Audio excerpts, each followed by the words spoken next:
57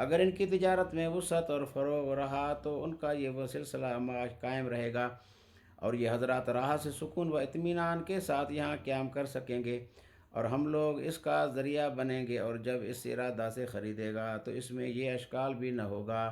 کہ زیادہ پیسے خرچ ہو گئے، کہ یہ بھی حقیقت میں ایک نوع کا صدقہ ہے، بشرطے کہ یہی نیت ہو، بلکہ کچھ چیزیں اس نیت سے خریدے کہ ویسے صدقہ کرنے میں جب تک وہ دام لینے والے کے پاس رہیں گے اس وقت تک وہ منتفع ہو سکتا ہے، اور اس صورت میں ان کی تجارت کو فروغ ہوگا جس سے وہ دیر تک منتفع ہو سکتے ہیں۔ البتہ جن حضرات کے پاس سلسلہ تجارتی نہیں ہے ان کو ویسے ہی ہدیہ کرے، اور بہتر یہ ہے کہ بجائے صدقہ کے ہدیہ کی نیت کرے کہ یہ اونچے حضرات ہیں۔ 59 سب اہل مدینہ کے ساتھ ہر بات میں حسن سلوک اور اچھا برتاؤ کرے کہ وہ حضور صلی اللہ علیہ وسلم کے پڑوسی ہیں۔ علامہ زرقانی شرح مواہب میں لکھتے ہیں کہ وہاں کے رہنے والوں کا اکرام کرو، اور اگر ان میں سے بعض کے متعلق کوئی ایسی بات کہی گئی ہے یعنی کوئی نامناسب حرکت اس کی معلوم بھی ہو، تب بھی وہ حضور صلی اللہ علیہ وسلم کے پڑوسی ہونے کے شرف سے تو بہرہ اندوز ہی ہیں،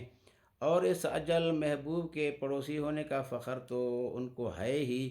اور اگر ان کی کوئی برائی بڑی بھی ہو جائے تب بھی پڑوسی ہونے کا تمغہ تو ان سے طلب نہیں ہوگا۔ حضور اقدس صلی اللہ علیہ وسلم کا پاک ارشاد کہ جبرائیل علیہ السلام مجھے پڑوسی کے بارے میں بار بار وصیت کرتے رہے، ہر پڑوسی کو شامل ہے، اس میں اچھے برے کی تخصیص نہیں، وہ ہر متقی اور غیر متقی کو شامل ہے، اور اگر کوئی شخص ان میں سے کسی کے متعلق حضور صلی اللہ علیہ وسلم کا اتباع چھوڑنے کا الزام دے اور یہ بات اس میں ثابت بھی ہو جائے تب بھی پڑوسی ہونے کی وجہ سے جو اکرام اس کا ہے اس میں کمی نہ کی جائے کہ وہ اس بات کی وجہ سے پڑوسی ہونے کے حق سے محروم نہیں ہو سکتا،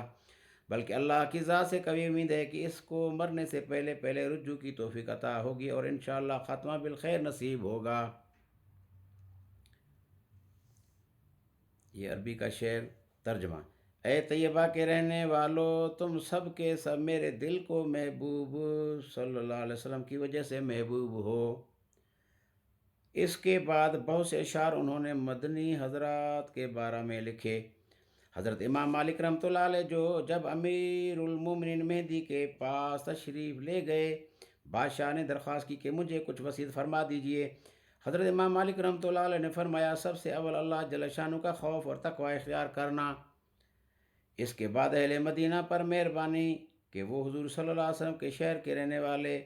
حضور صلی اللہ علیہ وسلم کے پڑوسی ہیں۔ مجھے حضور صلی اللہ علیہ وسلم کا یہ ارشاد پہنچا کہ مدینہ میری ہجرت کی جگہ ہے،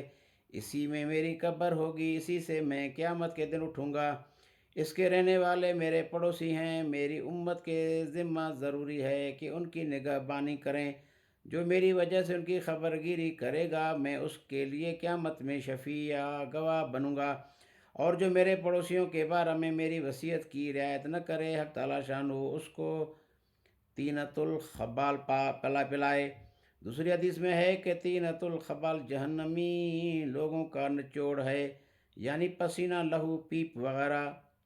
وفاول 60 امام نووی رحمۃ اللہ علیہ نے لکھا ہے کہ آداب میں سے یہ بھی ہے کہ مدینہ طیبہ کے پورے قیام میں اس شہر کی عظمت اور بزرگی کا استحضار رہے، اور یہ بات تصور میں رہے کہ اللہ جل شانہ نے اس پاک شہر کو اپنے محبوب نبی علیہ السلام کی ہجرت کے لیے پسند فرمایا، اور یہاں حضور صلی اللہ علیہ وسلم کا قیام اور اس کو وطن بنانا مقدر فرمایا، اور اس کے گلی کوچوں میں حضور صلی اللہ علیہ وسلم کے چلنے پھرنے کا استحضار رہے۔ امام غزالی رحمۃ اللہ علیہ کہتے ہیں کہ جب سے تیری نظر مدینہ پاک پر پڑے، اس مضمون کو اپنے ذہن میں رکھ کے یہ وہ شہر ہے جس کو اللہ جل شانہ نے اپنے نبی صلی اللہ علیہ وسلم کے قیام کے لیے پسند فرمایا اور اس کی طرف ہجرت تجویز کی، اور یہی وہ شہر ہے جس میں اللہ جل شانہ نے شریعت مطہرہ کے فرائض نازل کیے اور حضور صلی اللہ علیہ وسلم نے اپنی سنتیں جاری کیں۔ اس شہر میں آ کر دشمنوں سے جہاد کیا، اسی شہر میں آپ کے دین کو غلبہ حاصل ہوا، یہاں تک کہ اسی شہر میں آپ صلی اللہ علیہ وسلم کا وصال ہو کر آپ صلی اللہ علیہ وسلم کی قبر مبارک بنی، اور اسی میں آپ صلی اللہ علیہ وسلم کے 2 وزیروں کی قبر بنی، اور اس میں حضور اقدس صلی اللہ علیہ وسلم کے قدم مبارک جا بجا پڑے، اور یہ سوچتا رہا کہ جس جگہ بھی تیرا قدم پڑے وہاں کسی نہ کسی وقت میں حضور اقدس صلی اللہ علیہ وسلم کا قدم مبارک پڑا ہوگا، اس لیے اپنا ہر قدم نہایت سکون و وقار کے ساتھ اس بات سے ڈرتے ہوئے کہ اس جگہ حضور اقدس صلی اللہ علیہ وسلم کا قدم مبارک بھی پڑا تھا، اور حضور صلی اللہ علیہ وسلم کی رفتار کی جو کیفیت احادیث میں آئی ہے اس کو تصور کرتے ہوئے چل، اس کے ساتھ ہی حضور صلی اللہ علیہ وسلم کی عظمت، رفعت شان، جلالت و عظمت مرتبت کی اللہ جل شانہ نے اپنے پاک نام کے ساتھ ساتھ حضور صلی اللہ علیہ وسلم کا نام مبارک رکھا، ذہن میں رکھو اور اس سے ڈرتے رہو کہ کہیں بے ادبی کی نحوست سے اپنے پہلے نیک عمل بھی ضائع نہ ہو جائیں۔ یہ امام غزالی رحمۃ اللہ علیہ نے قرآن پاک کی آیت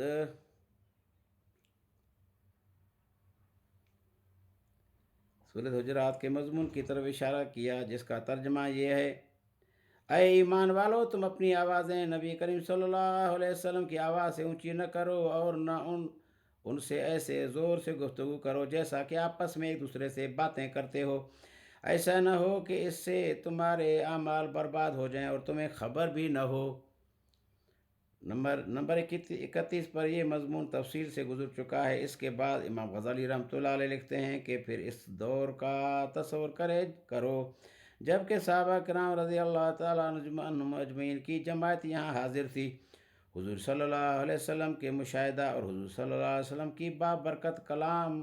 کے سننے سے مستفید ہوتے تھے۔ شعر ہے: چمن کے تخت پر جس دم شہ گل کا تجمل تھا، ہزاروں بلبلوں کی فوج تھی، ایک شور تھا، غل تھا۔ چمن کے تخت پر جس دم شہ گل کا تجمل تھا، ہزاروں بلبلوں کی فوج تھی، ایک شور تھا، غل تھا۔ جب آئے دن خزاں کے کچھ نہ تھا جز خار گلشن میں، بتاتا باغباں رو رو یہاں غنچہ یہاں گل تھا۔ جب آئے دن خزاں کے کچھ نہ تھا جز خار گلشن میں، بتاتا باغباں رو رو یہاں غنچہ یہاں گل تھا۔ اس کے بعد اس پر افسوس اور رنج و غم کرو کہ میں حضور صلی اللہ علیہ وسلم کی اور صحابہ رضی اللہ تعالیٰ عنہ اجمعین کی بھی زیارت سے محروم رہ گیا، اور دنیا میں تو یہ محرومی ہو ہی گئی، آخرت کا حال معلوم نہیں کیا ہو۔ زیارت اقدس شوق سے نصیب ہوتی ہے یا حسرت سے کہ کہیں دربار سے ہٹا نہ دیا جاؤں اور اپنی بدعمالیاں حاضری میں مانے نہ بن جائیں۔ اس لیے کہ حدیث پاک میں آیا ہے کہ قیامت میں بعض آدمی میرے پاس سے ہٹا دیے جائیں گے، میں کہوں گا کہ یہ تو میرے ساتھی ہیں، تو جواب ملے گا تمہیں معلوم نہیں کہ تمہارے بعد انہوں نے کیا کیا۔ بس اگر تم نے حضور صلی اللہ علیہ وسلم کی شریعت مطہرہ کے احترام کی خلاف ورزی کی تو اس سے بے فکر نہ رہو کہ کسی وقت یہ بے راہی تمہارے اور حضور صلی اللہ علیہ وسلم کے درمیان حائل نہ ہو جائے، اور اس کے ساتھ اللہ کی پاک ذات سے امیدیں وابستہ رکھو کہ جب اس نے دنیا میں اتنے دور وطن سے اس دربار کی حاضری کے ساتھ نصیب فرمائی، تو اس کے لطف و کرم سے بعید نہیں کہ آخرت کی بابرکت زیارت سے محروم نہ فرمائے گا۔ حق تعالیٰ شانہ اس سعادت سے اس سیاکار کو بھی نواز دے، آمین۔ 61 جب زیارت سے سید الانس والجان فخر عالم علیہ السلام اور زیارت مشاہد متبرکہ سے فراغت کے بعد واپسی کا ارادہ ہو تو مولا علی قاری رحمۃ اللہ علیہ لکھا ہے کہ مستحب یہ ہے کہ مسجد نبوی میں 2 رکعت نفلہ الوداعی پڑھے، اور روزہ میں ہو تو بہتر ہے اس کے بعد قبر اطہر میں الوداعی سلام کے لیے حاضر ہو، صلاۃ و سلام کے بعد اپنی ضروریات کے لیے دعائیں کرے اور حج و زیارت کے قبول کی دعائیں کرے، اور خیر و عافیت کے ساتھ وطن پہنچنے کی دعا کرے، اور یہ دعا کرے کہ یہ حاضری آخری نہ ہو، پھر بھی اس پاک دربار کی حاضری نصیب ہو، اور اس کی کوشش کرے کہ رخصت کے وقت کچھ آنسو نکل آئیں، کہ یہ قبولیت کی علامات میں سے ہے۔ پھر رونا نہ آوے تب بھی رونے والوں کی سی صورت کے ساتھ حسرت و رنج و غم ساتھ لیے ہوئے واپس ہو، اور چلتے وقت بھی کچھ صدقہ جو میسر ہو کرے، اور سفر سے واپسی کے وقت جو دعائیں احادیث میں وارد ہوئی ہیں وہ پڑھتے ہوئے، اور واپسی سفر کے آداب کی رعایت کرتے ہوئے واپس ہو۔ شعر: اٹھ کے ثاقب گو چلا آیا ہوں اس کی بزم سے، دل کی تسکین کا مگر سامان اسی محفل میں ہے۔ اٹھ کے ثاقب گو چلا آیا ہوں اس کی بزم سے،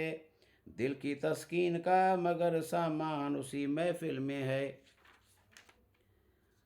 اپنی نااہلیت سے حاضری کے آداب پورے نہ لکھ سکا، نمونہ کے طور پر چند آداب لکھ دیے ہیں، ناظرین اس سے اندازہ لگائیں۔ اور دو اصول کے تحت میں شریعت مطہرہ کے